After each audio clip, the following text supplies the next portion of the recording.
창세기 21장 8절부터 13절 말씀 교독하겠습니다. 아이가 자라매 젖을 떼고 이삭이 젖을 떼는 날에 아브라함이 큰 잔치를 베풀었더라. 사라가 본즉 아브라함의 아들 애굽 여인 하갈의 아들이 이삭을 놀리는지라.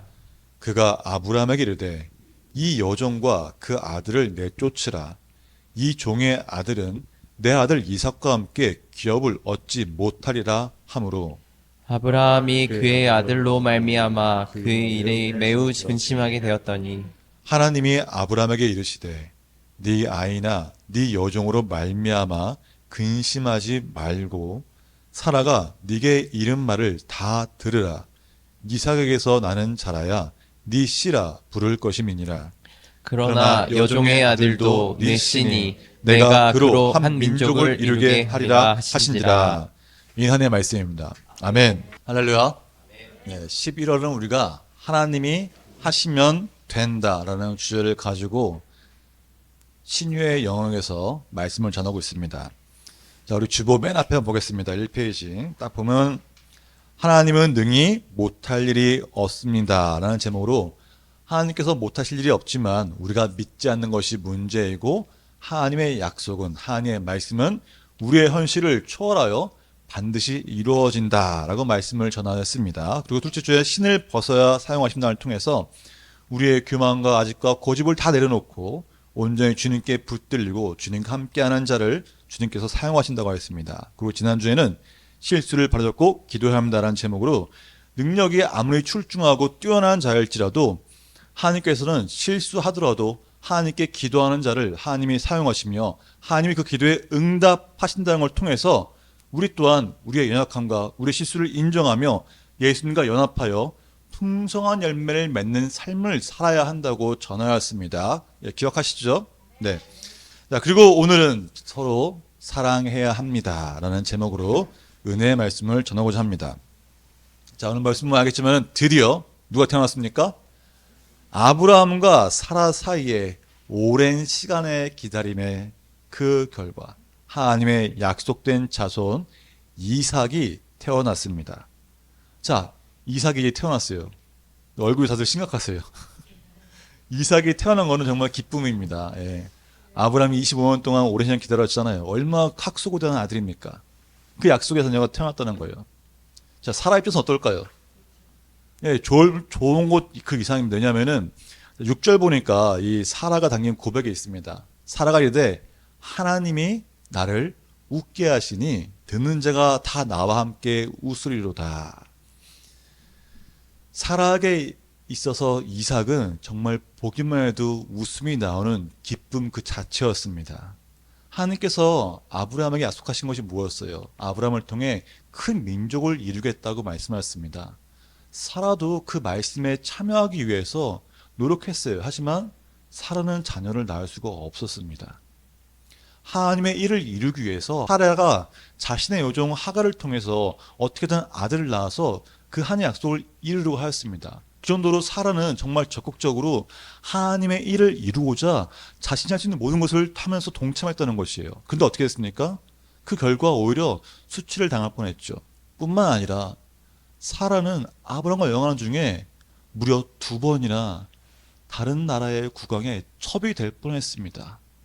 그 얼마나 고난과 수치가 많았겠습니까? 하지만 하나님께서 이 이삭이 태어남으로써 그동안에 사라가 겪었던 고난과 모든 수치가 덮어지고 그것이 기쁨과 평안으로 되었다는 것이에요. 기쁨 한가에 그 웃음으로 변화된 것입니다.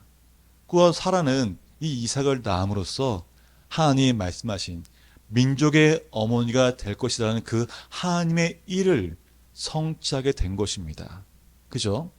그렇기 때문에 사라에게 있어서 이 이삭은 정말 기쁨 자체였고 자신도 아들을 낳을 수 있을까? 난 낳을 수 없을 것 같은데 라고 비웃었던 그 자신의 믿음이 얼마나 연약한지를 알게 되고 또 이삭을 통해서 진짜 하나님이 불가능이 없는 분이구나. 하나님이 못하실 일이 없구나. 하시면 되는구나라는 것을 정확하게 알게 된 것이 바로 이 이삭이었습니다. 아브라함 입장에서는 어떨까요? 아브라함 입장에서는 정말 그 갈대 우르부터 시작돼가지고 지금까지 쭉 그 약속 한 가지 믿고 왔었습니다. 그 약속이 성취된 것이 바로 이삭이었습니다. 이삭을 통해 하나님께서 어떻게 이루실지, 하나님 나라가 어떻게 될지를 상상할 수 있게 된 거예요. 그래서 아브라함은 딱히 뭘 하지 않았어요. 그냥 이삭을 보는 것만으로도 야, 하나님이 나에게 말씀하신 그 별처럼 많은 민족을 이삭을 통해 이루시겠구나. 하나님이 주신 그 새 나라가 이 땅 가운데 임할 것을 볼 수 있다는 것입니다. 그리고 아브라함에게 있어서 이삭은 하나님이 약속하신, 하나님이 분명하게 말씀하신 이삭이라지만 네 씨라고 부를 것이라는 그 약속의 말씀이었기 때문에 자신의 기업을 이을 유일한 상속자였습니다. 그렇기 때문에 아브라함은 모든 사람들에게 야! 나의 아들 이삭이 태어났다고 자랑하고 싶었던 것이에요. 왜요? 내 기업을 이을 유일한 상속자가 바로 이 나의 아들 이삭이랍니다 라고 자랑하고 싶었던 것이죠. 그래서 뭘 했습니까? 잔치를 베풀었습니다. 모든 사람을 초대해서 야! 우리 아이가 젖을 뗐습니다. 드디어 젖을 떼고 이제 하나님의 아들로서 하나님의 자녀로서 약속된 자손 나 이 상속자 하면서 뭐 자랑하는 잔치를 했던 거예요. 근데 그때 사건이 일어나게 됩니다. 어떤 사건입니까? 사라가 딱 보니까 그 하갈의 여종, 하갈이 임신했을 때 자신을 핍박하면서 막 경멸했던 그 하갈의 아들 이스마엘이 자기의 그 소중한 아들을 지금 막 하고 있는 거예요. 그걸 보게 된 거예요. 사라가 어땠을까요? 자, 봅시다. 이 이삭이 젖을 뗀 나이가 몇 살일까요? 네, 성경에 나와 있지 않습니다. 우리 보통 젖을 몇 년까지 먹이나요? 1년 먹을 때 있고 뭐 길면 2년일 수도 있겠죠. 저도 젖을 오래 먹었습니다. 아무튼 중요한 거는 젖을 뗀 나이가 많아봐야 3살 이상 될 수가 없다는 거예요. 그죠? 그러면 3살이라고 쳤을 때 이스마엘의 나이는 16살입니다. 13살에 할례를 받았거든요. 그럼 최소 16, 17살이기 때문에 그 다 큰 아이가 갓난 아기 보고 박해를 하는 겁니다. 지금 박해하고 있는 거예요. 사라 입장에서는 놀랄 일이죠. 아니 다 큰 애가 저 막내를 왜 저렇게 할까? 생각해보면 당연한 것이었습니다. 왜요? 이스마엘은 아브라함의 유일한 상속자였습니다. 이삭이 태어나기 전까지는 아브라함의 모든 것을 독차지할 수 있는 사람이었다는 것이. 하지만 이삭이 태어나면서 어떻게 됐습니까? 자신의 입지가 흔들릴 수밖에 없었죠. 그리고 자신도 하지 못했던 아브라함은 이삭을 위해 잔치를 베풀고 모든 사람을 초대했다는 것입니다. 그러면 이스마엘 입장에서는 내 땅을, 내가 받을 땅을 빼앗길 수 있는 입장인 거예요. 그래서 시기심과 질투에 이삭을 막 몰았던 것이죠. 근데 그거를 걸렸어요. 누구에게? 그 이삭의 엄마 사라에게 걸렸다는 겁니다. 그 사람은 바로 가죠. 봤어? 봤어? 저 이스마엘이 우리 아들 이삭을 이렇게 했다니까? 당신 기업 잊지 못하게 쫓아봐요! 라고 말합니다. 그래서 아브라함이 그것 때문에 근심에 빠지겠다는 거예요. 근데 하나님 뭐라 하십니까? 아브라함아, 네 아내 사라의 말을 들으라. 그대로 말씀하셨던 것입니다. 그래서 하나님 말씀을 듣고 있던 그 아브라함은 하나님께서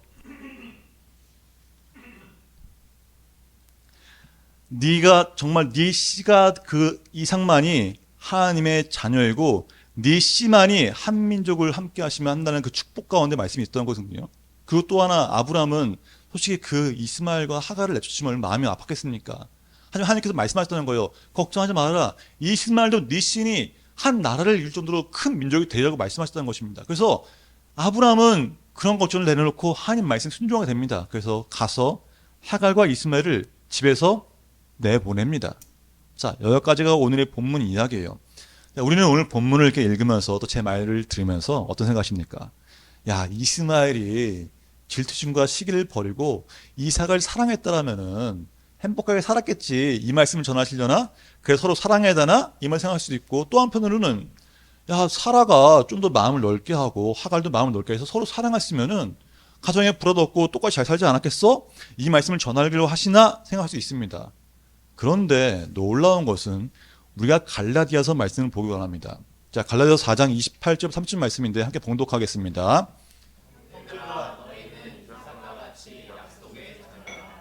그러나 그때 육체를 따라 난 자가 성령을 따라 난 자를 박해한 것 같이 이제도 그러하도다. 그러나 성경에 무엇을 말하느냐? 여종과 그 아들을 내쫓으라. 여종의 아들이 자유 있는 여자의 아들과 더불어 유업을 얻지 못하려 하였느니라. 아멘. 갈렙의 격대기를 이스마엘을 육에서 난 자라고 말하고 있습니다. 그리고 이삭은 성령에서 난 자라고 말하고 있다는 것이에요. 이것이 중요한 거예요. 그래서 이스마엘 쫓겨난 겁니다. 종의 아이고 육에서 난 자였기 때문에 쫓아냈다는 것이에요.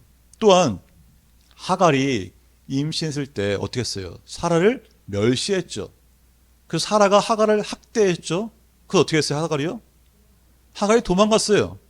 그래서 광야에서 울고 있을 때 하나님이 그에게 찾아가서 그녀에게 말씀하신 걸 우리는 본문을 보았습니다. 그죠? 근데 그 중에서 한 가지 눈에 띄는 구절이 있어요. 12절입니다.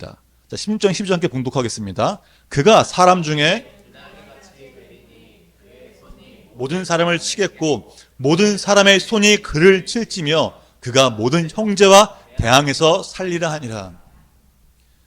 하나님이 이 하갈의 아들 이스마엘이 태어날 것을 말씀하시면서 그 아들이 이런 삶을 살 거다라고 이미 말씀하셨다는 것이에요. 그 말씀 중에 하나가 뭐예요? 모든 형제와 대항해서 살리라라고 말씀하셨다는 것입니다. 이스마엘의 후손이 지금 누굴까요? 알고 있습니까? 아랍인입니다. 아랍인 모두가 다 이스마엘의 후손이에요. 그리고 지금 말씀하신 것처럼 팔레스타인도 아랍 민족입니다. 최근에 이스라엘과 팔레스타인의 전쟁이 발생했죠. 근데 그것도 외형적으로 볼 때는 이스라엘과 팔레스타인의 분쟁으로 보일 수 있습니다. 하지만 근본적으로 보면은 중동 지역의 국가 대부분이 직접적으로 혹은 간접적으로 다 연결됐다는 것이에요. 그래서 아랍과 이스라엘의 분쟁은 역사적으로 아주 오래된 일이었습니다. 그런데 말입니다. 정말 놀라운 또 사실이 하나 있습니다. 자, 팔레스타인과 이스라엘 이 두 민족, 두 국가는 모두 하나님을 믿는 나라라는 사실입니다. 자, 팔레스타인 믿는 그 이슬람권에서는 알라라고 합니다. 근데 그 알라의 경전을 읽어보면은 알라가 누구냐? 바로 하나님을 말하고 있다는 거예요. 유일하시고 하나님이 가장 자비롭고 자유로우신 분이라고 그 경전에 기록되어 있습니다. 결국 같은 하나님을 믿는 거예요. 아니, 말만 다를 뿐이죠.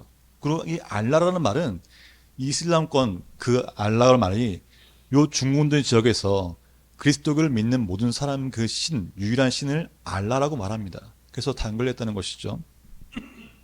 아무튼 중요한 것은 이 하나님만이 유일하시며 하나님만이 가장 자비롭고 자유롭고 전지전능한 그 사실을 이 이스라엘 국가와 팔레스타인 국가가 믿고 있다는 사실이에요. 그래서 그 국가 모두 정말 하나님의 말씀 경전을 붙잡고서 달달달 외우면서 그걸 실천하기 위해서 노력하고 있다는 사실입니다. 특히나 그들은 정말 모세 어경에 쓰는 만큼은 그냥 태어나서부터 외워야 되는 그 경전 중에 하나인 거예요. 다들 알고 계시잖아요. 그죠? 근데 그들이 정말 잘 지키는 것이 있습니다. 그들이 지금도 이 말씀만큼은 죽어라고 지키는 것이 하나 있어요. 뭔지 아십니까? 자, 출애굽기 21장 23절부터 25절에 있는 율법입니다. 자, 함께 봉독할까요? 그러나 다른 해가 있으면 갑대, 생명은 생명으로, 눈은 눈으로, 이는 이로, 손은 손으로, 발은 발로, 된 것은 된 것으로, 상하게 한 것은 상함으로, 때린 것은 때림으로 갚을지니라. 이 말씀 보면은 지금 이스라엘과 팔레스타인의 그 피해 전쟁은 얘는 이로, 눈엔 눈으로 한다는 것이에요. 그 우리가 알겠잖아요. 뉴스 이미 봤잖아요. 17선위에 끌려갔을 때 똑같이 이스라엘에서도 17선을 잡아다가 그렇게 똑같이 죽였습니다. 왜요? 피는 피로 해야 되니까요. 이는 이로 해야 되니까요. 이 말씀 정말 철저하게 지키는 것이 바로 이스라엘과 팔레스타인의 사실이에요. 그리고 또 하나 공통점이 있습니다. 이들의 공통점이 또 하나 있어요. 뭘 것 같아요? 맞추시면 제가 치킨 쏘겠습니다. 팔레스타인과 이스라엘이 하나님을 믿는 국가라는 건 똑같은 사실입니다. 그리고 또 하나 공통점이 또 하나 있다는 거예요. 뭘까요? 3, 2, 1, 땡. 예수님을 믿지 않는다는 사실입니다. 그들은 예수님을 믿지 않아요. 예수님이 누구냐 압니다. 하지만 그들은 예수님이 더 이상 구원자가 아니에요. 메시아가 아니라는 것입니다. 예수님을 믿지 않기 때문에 예수님이 말씀하신 이 신약의 내용은 전혀 무의미한 것이에요. 왜요? 그 사람이 메시아가 아닌데 왜 이걸 본인에 앞서서 믿지 않는다는 것입니다. 그리고 그들은 십계명을 정말 잘 지킵니다. 그중에 뭐예요? 네 이웃을 사랑하라. 내가 유일시다는 말을 정말 잘 지키는 사람이에요. 그 특히나 그 이웃을 사랑하는 것 어느 정도 아십니까? 정말 우리는 놀라면은 부러울 정도로 잘 지킵니다. 자, 제가 본 걸 몇 개 말씀드릴게요. 이슬람권의 사람들이 한 가정이 있어요. 이제 타국에 이민을 갑니다. 그럼 정착을 해야겠죠. 우리가 해외에 나갔을 때 타국에서 언어도 안 통하고 이런 타국에서 정착하기 위해서는 쉬운 게 아닙니다. 정말 힘듭니다. 그 뭐가 제일 필요할 것 같아요? 돈이 필요하죠. 근데 가정에 돈이 많아봐야 얼마나 많겠습니까? 사업하다 실패할 수 있는 거예요. 근데 이슬람 애들은 한 가정에 들어가면은 사업이 정착될 때까지 돈을 지원합니다. 지원해요. 그 정착을 했어요. 그러면 어떻게 될까요? 자기의 이웃, 이슬람권에 있는 그 이웃을 부릅니다. 자기 집 근처로. 또 그 사람이 정착할 수 있도록 돈을 돕고 사업을 도와요. 그렇게 커뮤니티 형성됩니다. 그리고 그들은 아무거나 사 먹지 않아요. 할랄이라는 마크가 붙어있는 식품, 의약품, 화장품 등만 사용합니다. 결국 자신들이 만든 제품만을 자신들이 소비하는 거예요. 정말 철저한 이웃사랑인 것이죠. 그 이웃도 진짜 다른 민족이 아니라 내 민족, 내 이슬람, 알라를 믿는 그 하나님 그 애들만 그렇게 돕는다는 것이에요. 그게 바로 이 이슬람권 사람들의 특징입니다. 그래서 태국에서도 자신들이 마을을 만들고서 허락하지도 않았는데 자기들이 말이라 생각하고 다 다른 사람을 좀 내쫓아대요. 그리고 그 마을에서, 성선들 마을에서 태국의 법을 따르는 것이 아니라 자신들의 법을 만들고 자신들의 경쟁의 법을 실천하고 살아갑니다. 그래서 태국에서도 이것 때문에 골치가 아프다고 말해요. 제가 와서 들었는데 오지사님인가 어디서 들은 것 같은데 아파트에 이슬람에 들어오면은 한 집이 아니라 이제 그게 한 집이 두 집 되고 두 집이 네 집 되고 네 집이 여섯 집 됩니다. 그러면은 시끄러워서 다 나간대요. 그럼 집까지 떨어지죠? 뭐 어떻게 돼요? 더 많은 이슬람들이 쫙 들어오는 거죠.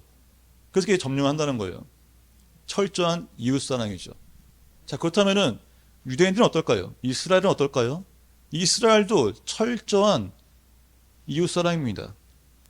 유대인들은 자신들의 경전을 믿지 않는, 자신들이 생각하는 그 유대의 글을 믿지 않는 자들을 어떻게 해요? 사랑할까요?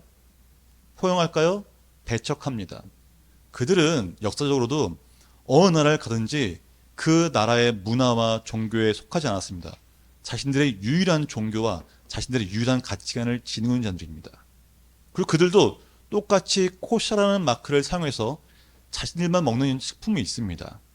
자, 기억하십시오. 코셔. 예, 코셔 기억하셔야 합니다. 왜냐하면은 우리가 해외여행을 갈 때가 있죠. 자, 뭐 정말 우리가 뭐 아무도 모르는 좀 이렇게 지저분한 곳 갈 수도 있고 무서운 날 갈 수도 있어요. 근데 먹을 게 어떻게 먹어야 할지 모를 때가 있잖아요. 그때는 식품매장 갔을 때 이 코셔 마크가 붙어있는 음식을 먹으면 됩니다. 할랄은 안 돼요. 근데 코셔는 가능합니다. 왜요? 코셔는 전 세계적으로 유기농, 깨끗한 음식으로 알려진 음식입니다. 그래서 전 세계에서 코셔 식품을 사용하는 사람이 몇 프로일까요? 자, 코셔가 100%가 있으면요. 유대인들은 20%밖에 사용을 안 합니다. 나머지 80%가 일반인들이 먹는 거예요. 그만큼 깨끗하고 유기농한 음식이 있기 때문에 코셔라는 음식을 먹는데요. 여행 가실 때 기억하십시오. 코셔. 자, 아무튼 이 유대인들도 유대교를 믿지 않는 비유네를 배척하고 자신들이 옳다고 생각하는 그 가치관을 가지며 타 민족과 섞이지 않는 특징이 있습니다. 그래서 자신들 나라가 위험할 때, 누군가 위험할 때 그들은 서로 뭉쳐요. 전쟁 나면 어떻게 됩니까? 우리는 더 도망가죠? 그들은 전쟁이 날 때, 자, 뭐야! 하고 전 세계에 있는 모든 사람들이 이스라엘을 쫙 모인다는 거예요. 왜요? 이웃 사랑을 실천하잖아요. 그게 바로 그들의 특징이라는 겁니다. 그래서 이 두 나라는 정말 대단한 나라예요. 이웃 사랑을 잘하거든요. 그런데 예수님이 말씀하셨습니다. 예수님이 그들이 따고 있는 그 모든 것들을 뒤엎으시며 말씀하셨던 거예요. 자, 마태복음 5장 43절 44장 봉독하겠습니다. 또 네 이웃을 너희가 들었으나 나는 너에게 이르노니 너희 원수를 사랑하며 너희를 박해하는 자를 위하여 기도하라. 아멘. 지금까지는 구약의 율법에 따라 이는 이 원수를 미워하고 막 핍박했지만은 이제는 뭐랍니까? 주님이, 예수님이 원수를 사랑해라. 너를 박해하는 자를 위해 기도하라고 말씀하신다는 것이에요. 이전까지의 구약의 법은 내려놓고 이제는 서로 사랑하라고 말하고 있습니다. 뿐만 아니라 예수님은 요한복음 13장 34절에서 새 계명을 너에게 주노니 서로 사랑하라. 내가 너희를 사랑한 것 같이 너희도 서로 사랑하라라고 말씀하셨다는 것입니다. 예수님은 말씀하세요. 이제까지의 그 피의 복수가 아니라 새 계명, 서로 사랑하라라고 말씀하시는 것입니다. 그러나 유대인들이나 팔레스타인에게 있어서 이 예수님은 구원자가 아니잖아요. 그 예수님의 말씀을 따를 필요가 없고 원수를 사랑할 이유도 없기 때문에 그들은 서로 지금 싸우고 있는 거예요. 왜요? 이스마엘과 이삭처럼 땅을 차지하기 위해서. 그래서 싸우고 있는 것입니다. 이 아랍인들과 이스라엘이 정말 평화를 이루기 위해서는 뭐가 필요하다고 생각하십니까? 땅 분배가 제대로 돼야 될까요? 아니면 다른 나라로 뭐 이주해야 될까요? 아니라는 거예요. 그들에게 진짜 이스라엘과 이 아랍인들의 평화를 이루기 위해서 필요한 것은 바로 예수 그리스도밖에 없습니다. 그들이 예수님을 영접하고 예수님을 믿을 때 원수를 사랑하고 서로를 사랑하며 서로 배려하는 가운데 화평을 이룰 수 있다는 것입니다. 예수님은 새 계명을 주신 것도 인간과 인간 사이의 화평을 이루기 위해시고 또 회복하길 원하시기 때문에 우리에게 그 계명을 주신 것입니다. 그리고 더 중요한 것은 예수님은 하나님과 우리의 관계를 회복시켜 주시기 위해서 십자가에서 우리를 위해 죄사함을 받기 위해 죽으시고 부활하시고 또 하나님의 자녀가 되는 권세를 주셨다는 것입니다. 자, 우리는 모두 다 예수님을 영접하여서 하나님의 자녀가 되었습니다. 예수님을 닮아가야 할 우리임이라는 것이에요. 박해하는 자를 위해 기도하라는 것은 우리로 하여금 이 땅 가운데 화평하는 자가 되기를 원하시기 때문입니다. 단지 서로 살아가는 것이 그냥 뭐 잘 지내는 게 아니라 너희 한 명 한 명을 통해서 이 땅 가운데 화평을 이루는 자가 되라는 것입니다. 때문에 우리는 예수님의 말씀에 순종해야 한다는 것이에요. 물론 원수를 사랑하는 거요. 나를 박해하고 막 난리치는 그 사람을 위해 사랑하는 거요. 물론 어렵습니다. 쉽지 않죠. 누가 쉽겠습니까? 그런데 한 가지 분명히 기억할 것이 있어요. 성경에는 정죄하지 말라고 하였습니다. 이 사람이 뭐 했든 뭐해도 그 부정적인 말투 같은 거 그거 하면 속시원할 수 있죠. 하지만 그 말하는 순간 우리가 이미 마음이 뭉그러지고 그 마음 가운데 악한 사단의 생각이 들어온다는 것이에요. 번아웃도 그렇고요. 이 세상에 많은 그 모든 문제들이 다 우리 마음 가운데 어둠의 그 마음이 들어오기 때문에 생긴다는 것입니다. 그래서 우리는 박해를 받으면서도 이 사람을 정말 사랑하는 마음으로 기도해주고 그리고 하나님께서 일하시기 때문에 하나님이 지켜보고 계시기 때문에 이 사람이 나에게 한 것을 하나님이 갚으신다는 것을 알아야 합니다. 마지막 때에 하나님은 예수님이 재림하실 때 그 모든 악한 행동을 다 지켜보시고 심판하신다고 하였습니다. 우리를 박해하는 그들은 우리가 뭘 하지 않더라도 하나님이 하시고 하나님 우리를 보호하시며 하나님이 일하시고 역사하시기 때문에 우리가 할 것은 그들을 미워하고 증오하는 것이 아니라 하나님 내가 그들을 사랑하게 해주십시오. 하나님 그들에게 하나님의 사랑이 들어가서 그들이 평안하게 해달라고 기도할 필요가 있다는 것이에요. 그 외에 나머지는 다 하나님이 하신다는 것입니다. 그래서 우리는 원수를 미워할 필요가 없는 거예요. 우리는 이 땅 가운데 화평한 자가 되기 위해서 내 안에 사랑이 넘친 자가 되기 위해서 하나님께 간구해야 되는 것입니다. 성령 충만을 구하며 하나님 내가 이 사람을 사랑할 수 없을지라도 하나님 나의 성령 충만을 허하여서 내 이 사람을 사랑할 수 있게 달라고 기도하는 것이에요. 근데 주의할 거 있죠. 이 사랑이 뭘까요? 가서 사랑해 이런 걸까요? 아니면 내가 하시는 말씀이 너 다 해줄게 용서해줄게 이런 걸까요? 아니라는 겁니다. 여기서 말하는 사랑은 하나님의 복음을 전하는 것이에요. 그게 진짜 사랑입니다. 하나님의 복음, 하나님의 말씀을 전하여서 이 사람이 예수님을 믿어 구원받고 그 사람의 삶이 바뀌게 할 수 있는 그 기회를 주는 것이 바로 사랑이라는 것입니다. 그래서 우리는 그 사랑을 전하기만 하면 되는 것이에요. 우리 마음 가운데 있는 실망이나 분노, 나쁜 생각으로부터 우리의 마음을 지키며 우리의 마음을 지키게 해달라고 예수 그리스도의 보혈로 예수 그리스도의 십자가의 은혜로 한 관계가 회복되도록 회개하며 기도해야 하는 것이에요. 항상 깨어 기도합시다. 기도하는 자가 하나님이 분명 응답하십니다. 아무리 우리가 연약할지라도 우리는 하나님의 자녀예요. 하나님께 기도할 때 하나님은 그 기도에 응답하신다는 것입니다. 그리고 나를 통해 내 주변 사람들과 모든 관계가 회복이 일어나도록 우리는 화평을 전하는 자가 되어서 원수를 사랑하고 그들을 위해 기도하며 하나님 맡겨주신 그 사명, 바로 화평을 이루는 자가 되어야 합니다. 그래서 우리는 서로 사랑해야 되는 것이에요. 허물을 덮고 사랑해야 합니다. 무엇보다 이제 다 부부가 많으신데 부부끼리 얼마나 많은 것이 있습니까? 부족함도 보이고 뭐 때로는 막 저 원수 새끼 이럴 때도 있고요.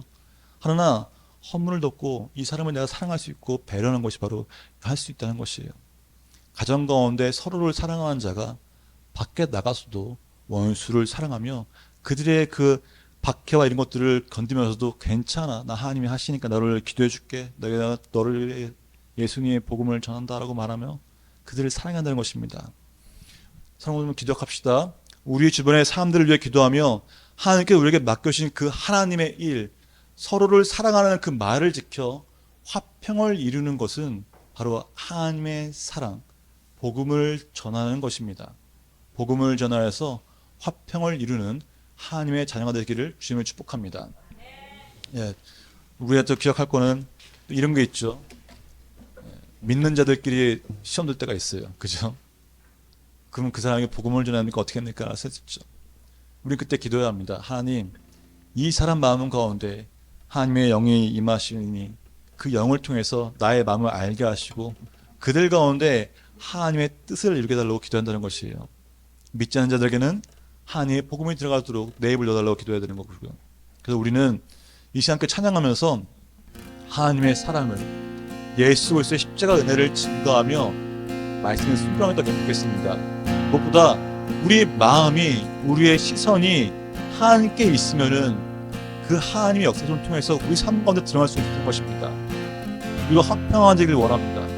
사랑한 자 되길 원합니다. 함께 찬양하겠습니다.